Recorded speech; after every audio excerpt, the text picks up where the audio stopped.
Hi, I'm Rob Cram, and today we're going to take a look at Ninja Theory's DmC Devil May Cry, which is releasing tomorrow. So the review is coming in right now. Anyway, the gloves are off, and now a true verdict on Ninja Theory's rebooted version of Devil May Cry can be given.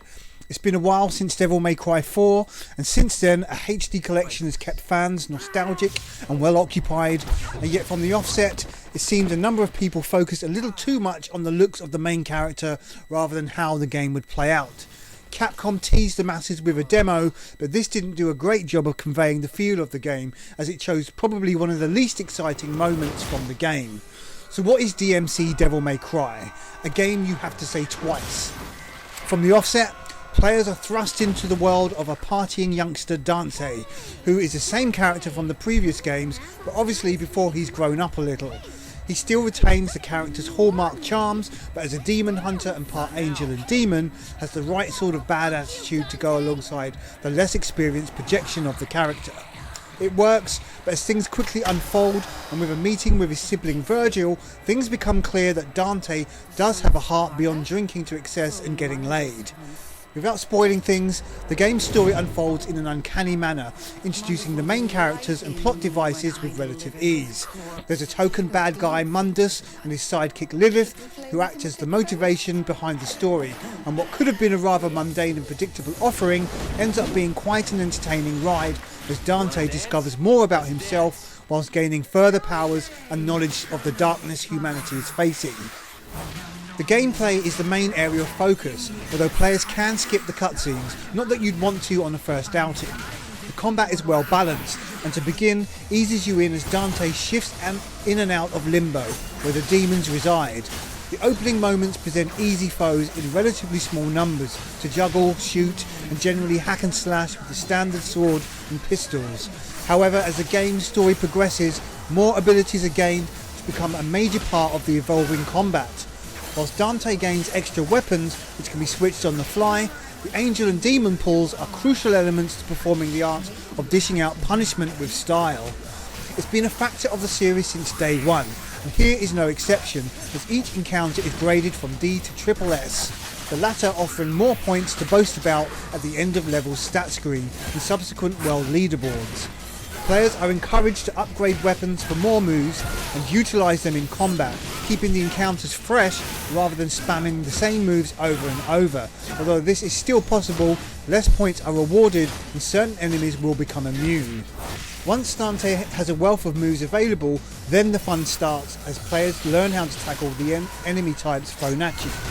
Some are aerial based and will chip away at your style counter if not taken care of. Others are more predictable, given ample opportunity to evade and counter.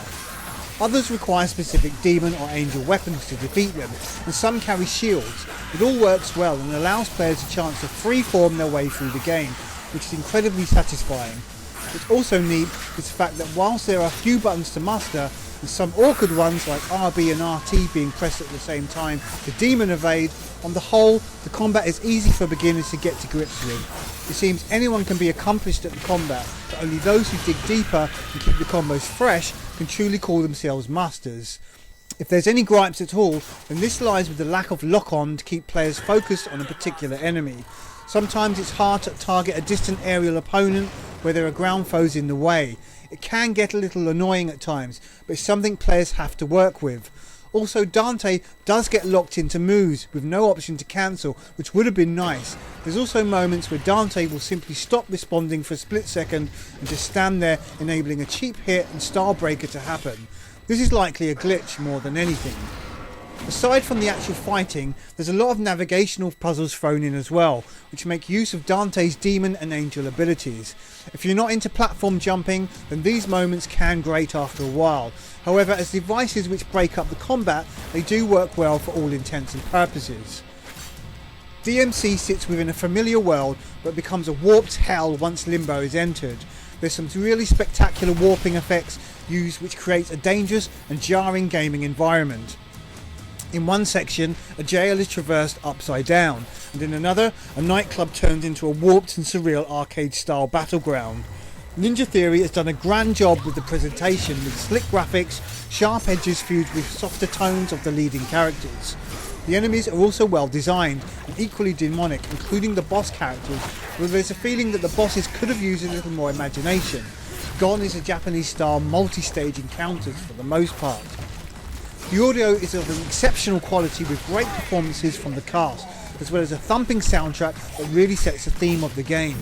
There's a real electronic vibe this time as opposed to screaming guitars from the original games. Noisia and Combi Christ influence keeps the pace of the game flowing well, amongst the scattered sound effects from sword swipes to quips from the wisecracking hero. Although the script writing on occasion is rather poor, the one reference to Dante having a bigger dick compared to his brother is as cringeworthy as it gets. I'm stronger. I'm smarter. I'm better looking. Notice is behind the vault door. Let's not keep him waiting. And I got a bigger dick. Perhaps in retrospect, he should have quipped, "He's a bigger dick," which certainly holds true on numerous occasions. Ninja Theory hasn't scrimped on content, and with the basic game weighing in at around 6 to 10 hours on a first playthrough, there's still much to see and do post-game. Levels can be replayed to gain hidden items and unlock the series' trademark secret missions, as well as a slew of other difficulty modes which up the ante considerably once you beat the default Demon Hunter and Nephilim offerings. As mentioned, there's leaderboards for showing off as well, which adds a little bit more challenge for those concerned about their egos. All in all, a lot to mess around with here, and to be frank, several levels are simply great to replay over and over. Ninja Theory's reboot of the franchise is well worth playing and offers some fine gaming moments that will enthrall and entertain in equal parts, especially when judged on its own merits. If the Dante character and how he's represented is a concern, then all that should be thrown out the window when focus really lies with how the game plays, especially once all the moves are gained and the difficulty ramped up. Despite some niggles, there's a refined and solid game on offer here which holds true to the series' roots, but offers a more inclusive game, which on this occasion is a good thing. Devil May Cry is easy to get into, not so hard to master, but still offers some balanced challenge to suit all types of gamers. If you're after a surreal and entertaining combat action adventure game, then DmC Devil May Cry won't leave you sobbing, but should provide hours of visceral and ultimately fun gaming. DmC scores a well-deserved 9 out of 10. I'm Rob Cram, thanks for watching.